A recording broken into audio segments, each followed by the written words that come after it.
The recent cold spell that we were just talking about, heat and warmth are on the minds of our Texomans right now. Yeah, stores are stocked with wood and chimney supplies too, and home technicians have also been very busy. Nicholas Quallick was actually out on a call with a fireplace technician today. Now, Nick, this isn't the cleanest job ever, right?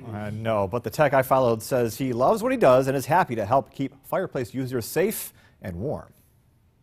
Bob Mohite has been living in his Wichita Falls home for nearly 2 years.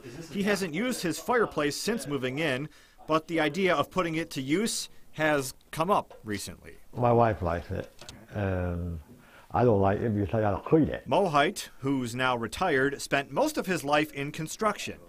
He explains one of the main reasons he never did start the fire. And I found that there was insult foam in there.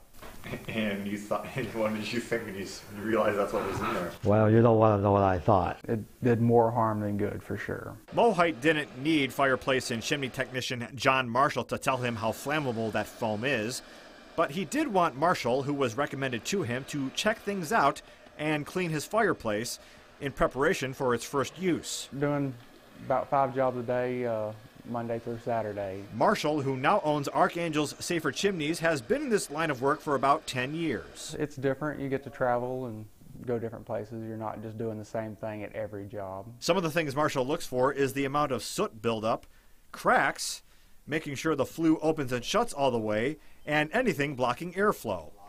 While he says cleaning of a fireplace and chimney is recommended 1 to 5 years, inspection should happen every year. The house could have shifted, just weathering, anything could occur that could have caused some sort of damage to it that could cause an issue. And now that Mohite is getting his fireplace in order, he'll stay warm and a happily married man. You know, happy wife, happy life.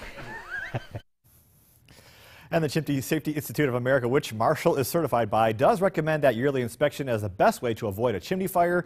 We have more helpful tips from the Institute on Texoma's homepage. Staying happy and warm, always a good idea. Okay, Nick, thank you very much.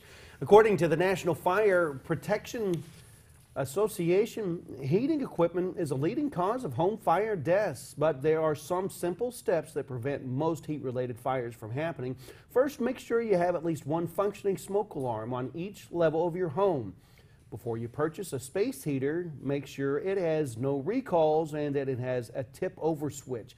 Keep the space heater at least 3 feet away from anything combustible. Another suggestion, remember to plug it directly into an outlet, not into an extension cord, and turn it off before leaving the room or going to bed.